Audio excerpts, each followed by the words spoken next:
Alright,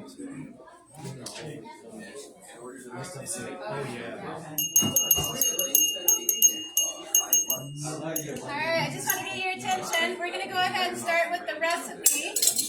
I made it quite mild for you guys, just because I care about your taste buds, and I know some of your guys' taste buds aren't ruined like mine.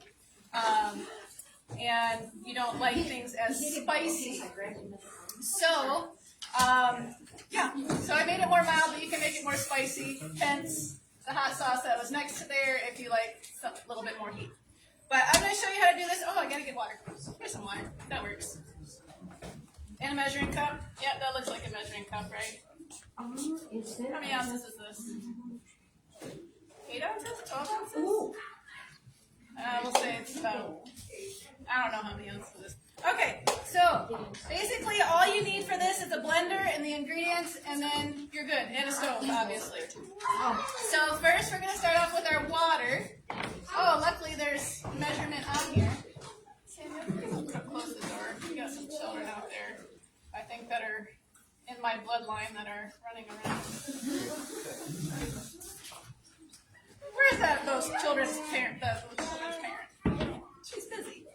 All right, then we're going to have some red pepper. Imagine that. Cheese sauce that has red pepper in it. So this is just regular red pepper. If you wanted to, you could use roasted red pepper. You could also use pimentos that you can buy in a little jar. Whatever you have on hand. This is what I had on hand. And this is usually what I use just because I like to put more fresh into some of my stuff.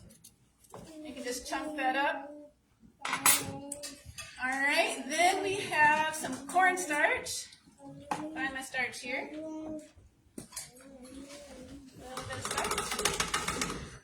Now, if you wanted to, you could use potato starch. You could use arrowroot.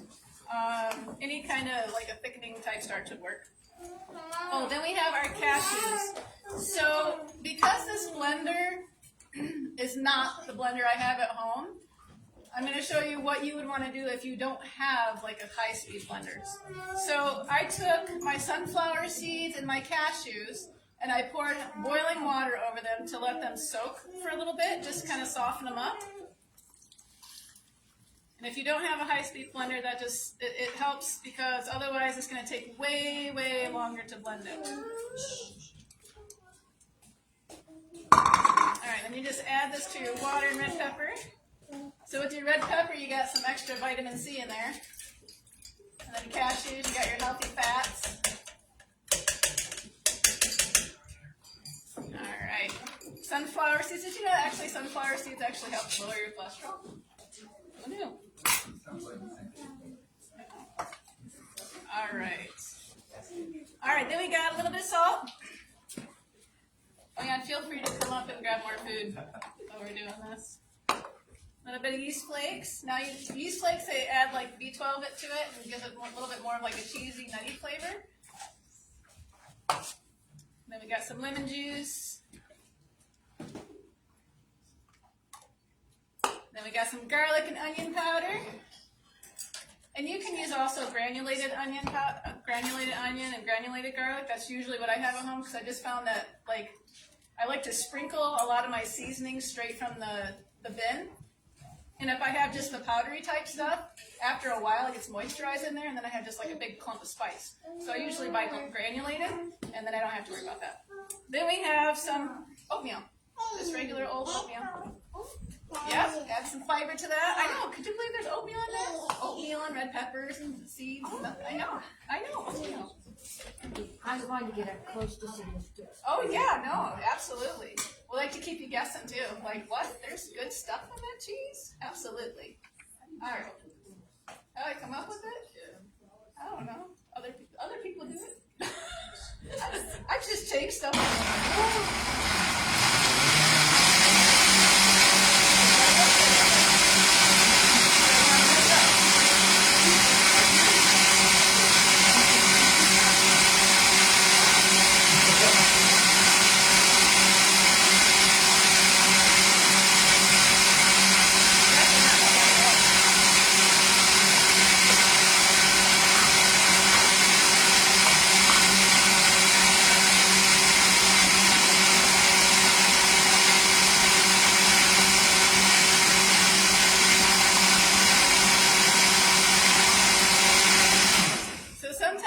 have a lower speed blender, this is the time where you want to turn your blender off, stick your finger in it, and go like this.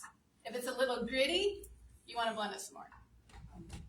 Usually if you start this, and then you walk away and you wash whatever dishes you just dirtied, by the time that you come back to it, it's done.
So this is going to be a commercial.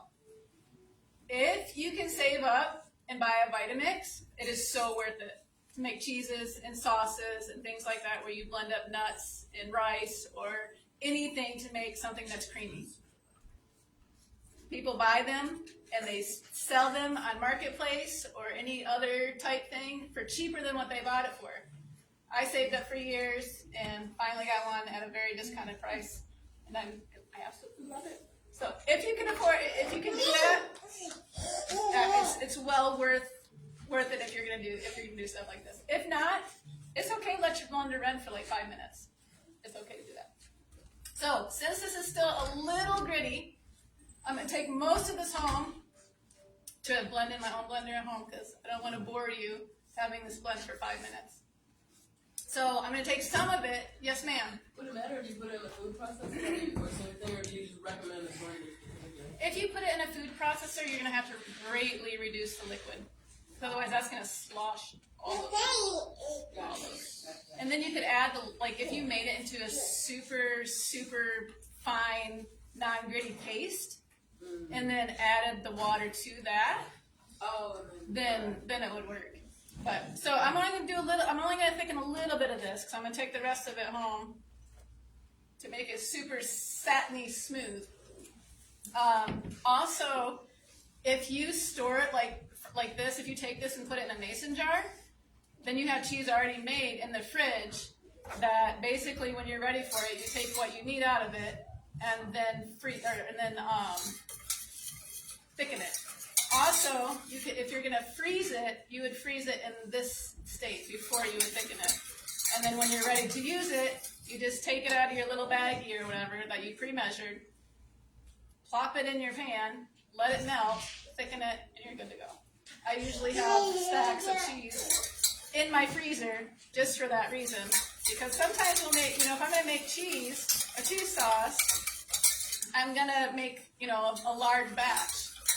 And usually the batches I make fill, anywhere from 2 to 4 quarts, like mason quarts. And then I just freeze, a bunch of it so that I don't have to make it, every week or whenever the boys have an hankering for like something that tastes cheesy. Let this thicken for a while. Nobody can see you on camera. I wish the camera, you can point it down there. Let everybody see the little girls on your own.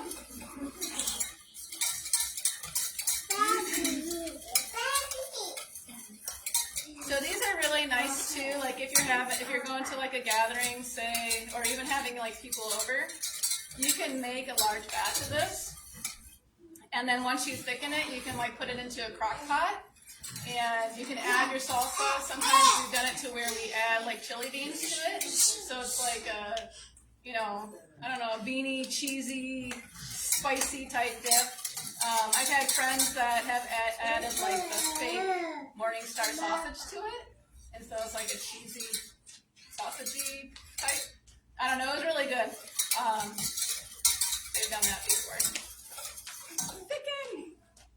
I did use a small, not a thick bottom pan this time, so you can see the steam coming up, but it's not there yet.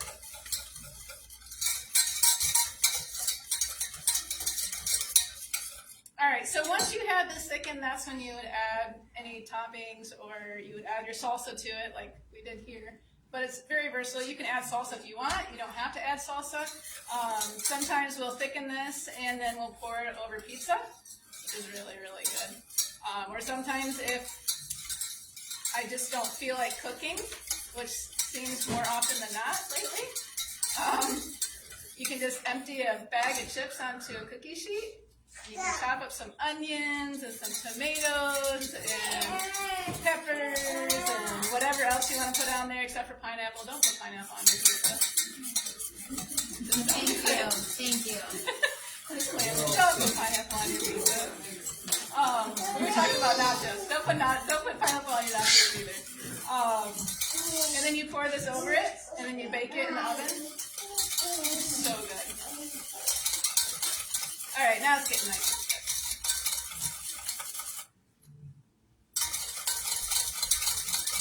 This works really well too if you take this where you don't put the salsa in it, and then you thicken it, and then you refrigerate it. And after it's been refrigerated and it's gotten nice and cold, you can take yourself some bread, butter each side, the outside of each bread, and then spread this on the inside of each bread and put them together and make some grilled cheese. All right, so there you go. It's thick cheesy sauce. Super easy. I'll probably just add it to that over there just because it's a little, it's not really greasy. It's not. Any questions with this? It's healthy. You can eat this for breakfast. I mean, it's got oatmeal in it, right? You can eat it for breakfast. Right. No questions. You guys are all like really quiet. It's kind of scary. So next week we're going to be here. I don't know what we're going to do, but it'll be something. They're not going to be quiet. It's not going to happen. And I don't know, we could do a sweet or a savory thing. So we'll have to take a vote on that. But anyway, okay, so I'll put the recipe up on the thing. You guys have the recipe. I'll turn mine off. And then you guys can actually talk like